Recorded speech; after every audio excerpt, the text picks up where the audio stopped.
स्वागत है आप सबको हमारे चैनल आध्यात्मिक रहस्य में। हमारे साथ इस रामायण की यात्रा में जुड़ने के लिए बहुत बहुत धन्यवाद।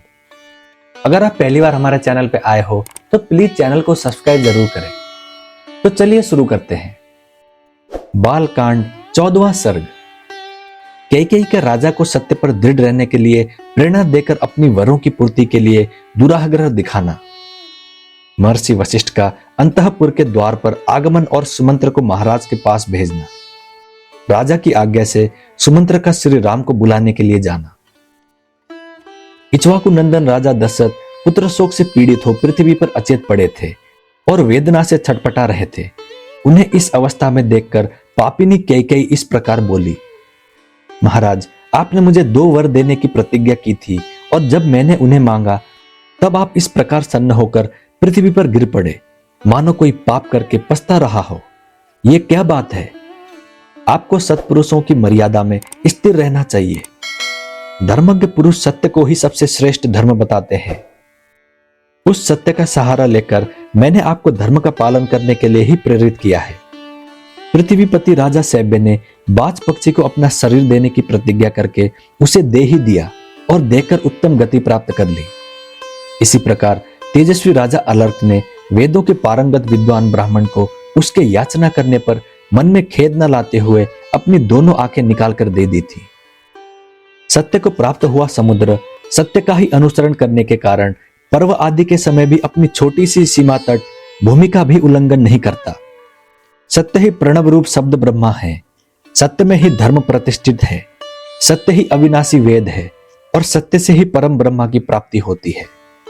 इसीलिए यदि आपकी बुद्धि धर्म में स्थित है तो सत्य का अनुसरण कीजिए।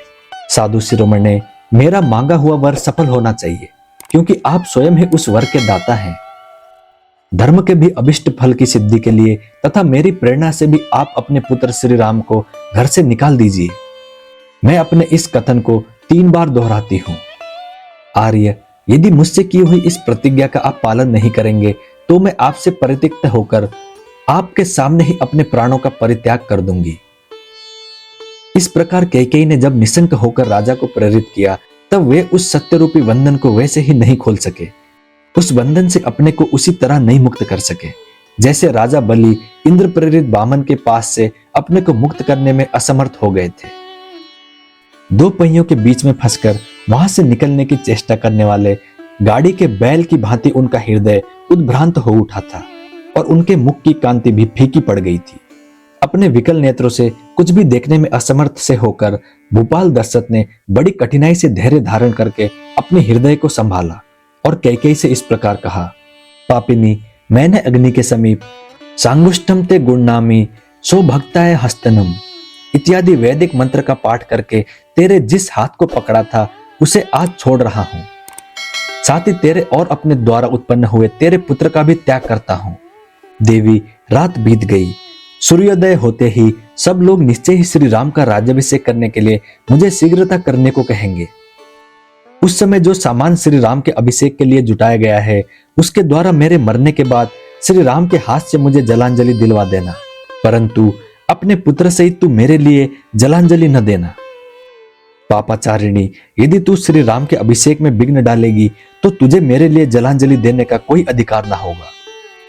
मैं पहले श्री राम के राज्याभिषेक के समाचार से जो जन समुदाय का हर्षोल्लास से परिपूर्ण उन्नत मुख देख चुका हूं, वैसा देखने के पश्चात आज पुनः उसी जनता के हर्ष और आनंद से शून्य नीचे लटके हुए मुख को मैं नहीं देख सकूंगा।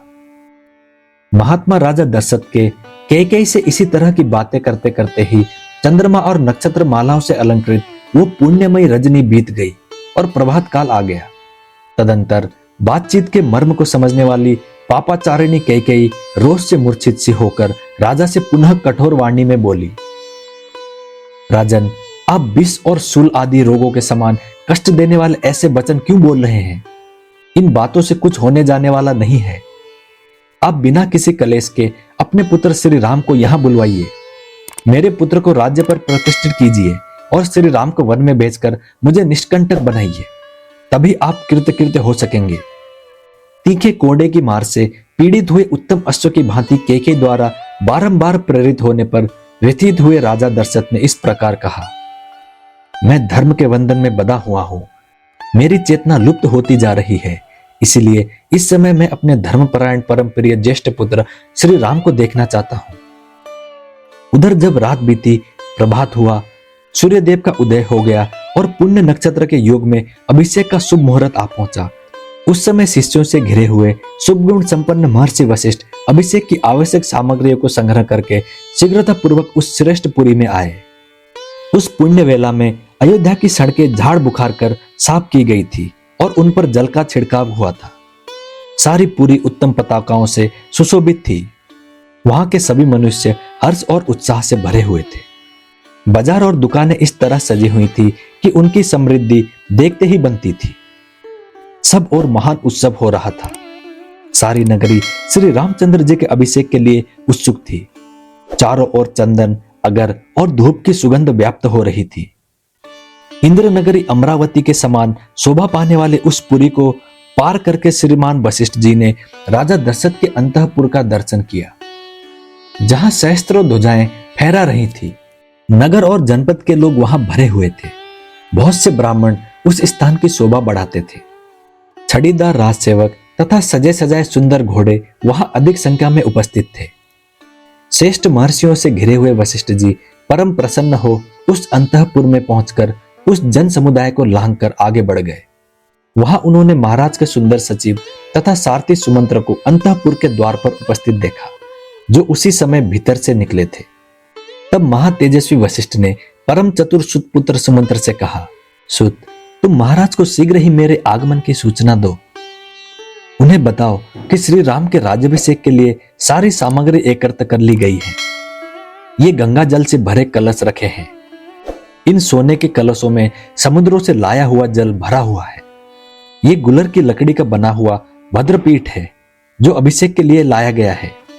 इसी पर बिठाकर श्री राम का अभिषेक होगा।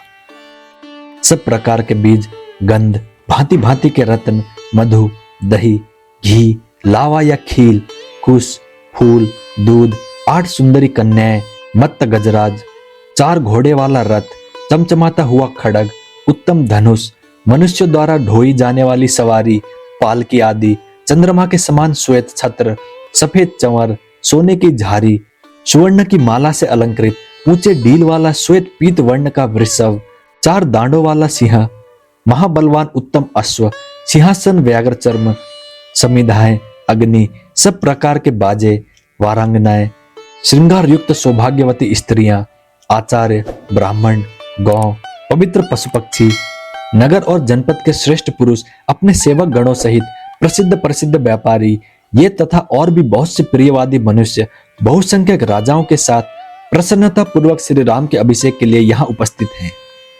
तुम महाराज से शीघ्रता करने के लिए कहो, जिससे अब सूर्योदय के पश्चात पुष्य नक्षत्र के योग में श्री राम राज्य प्राप्त कर ले। वशिष्ठ जी के ये वचन सुनकर महाबली सुतपुत्र सुमंत्र ने राजसिंह दशरथ की स्तुति करते हुए उनके भवन में प्रवेश किया। राजा का प्रिय करने की इच्छा रखने वाले और उनके द्वारा सम्मानित द्वारपाल उन बूढ़े सचिव को भीतर जाने से रोक न सके, क्योंकि उनके लिए पहले से ही महाराज की आज्ञा थी कि ये किसी समय भी भीतर आने से रोके न जाए। सुमंत्र राजा के पास जाकर खड़े हो गए। उन्हें उनकी उस अवस्था का पता नहीं था, इसलिए वे अत्यंत संतोषदायक वचनों द्वारा उनकी स्तुति करने को उद्यत हुए। सुत सुमंत्र राजा के उस महल में पहले की ही भांति हाथ जोड़कर उन महाराज की स्तुति करने लगे। महाराज, जैसे सूर्योदय होने पर तेजस्वी समुद्र स्वयं हर्ष की तरंगों से उल्लसित हो उसमें स्नान की इच्छा वाले मनुष्य को आनंदित करता है, उसी प्रकार आप स्वयं प्रसन्न हो, प्रसन्नता पूर्ण हृदय से हम सेवकों को आनंद प्रदान कीजिए। देव सारथी मातली ने इसी बेला में देवराज इंद्र की स्तुति की थी, जिससे उन्होंने समस्त दानवों पर विजय प्राप्त कर ली। उसी प्रकार मैं भी स्तुति वचनों द्वारा आपको जगा रहा हूं। 6 अंगों सहित 4 वेद तथा समस्त विद्याएं जैसे स्वयंभू भगवान ब्रह्मा को जगाती हैं, उसी प्रकार आज मैं आपको जगा रहा हूं। जैसे चंद्रमा के साथ सूर्य समस्त भूतों की आधारभूता इस शुभ स्वरूप पृथ्वी को जगाया करते हैं, उसी प्रकार आज मैं आपको जगा रहा हूं। महाराज, उठिए और उत्सवकालिक मंगल कृत्य पूर्ण करके वस्त्राभूषणों से सुशोभित शरीर से सिंहासन पर विराजमान होइए। फिर मेरु पर्वत से ऊपर उठने वाले सूर्यदेव के समान आपकी शोभा होती रहे। ककुस्थ कुल नंदन चंद्रमा, सूर्य, शिव, कुबेर, वरुण, अग्नि और इंद्र आपको विजय प्रदान करे। राज सिंह, भगवती रात्रि देवी विदा हो गई। आपने जिसके लिए आज्ञा दी थी, आपका वो सारा कार्य पूर्ण हो गया। इस बात को आप जान लें और इसके बाद जो अभिषेक का कार्य शेष है उसे पूर्ण करें। श्री राम के अभिषेक की सारी तैयारी हो चुकी है। नगर और जनपद के लोग तथा मुख्य मुख्य व्यापारी भी हाथ जोड़े हुए उपस्थित हैं। राजन, ये भगवान वशिष्ठ मुनि ब्राह्मणों के साथ द्वार पर खड़े हैं, अतः श्री राम के अभिषेक का कार्य आरंभ करने के लिए शीघ्र आज्ञा दीजिए। जैसे चरवाहों के बिना पशु, सेनापति के बिना सेना, चंद्रमा के बिना रात्रि और सांड के बिना गांव की शोभा नहीं होती, ऐसे ही दशा उस राष्ट्र की हो जाती है जहां राजा का दर्शन नहीं होता है। सुमंत्र के इस प्रकार कहे हुए सांत्वनापूर्ण और सार्थक वचनों को सुनकर राजा दशरथ पुनः शोक से ग्रस्त हो गए।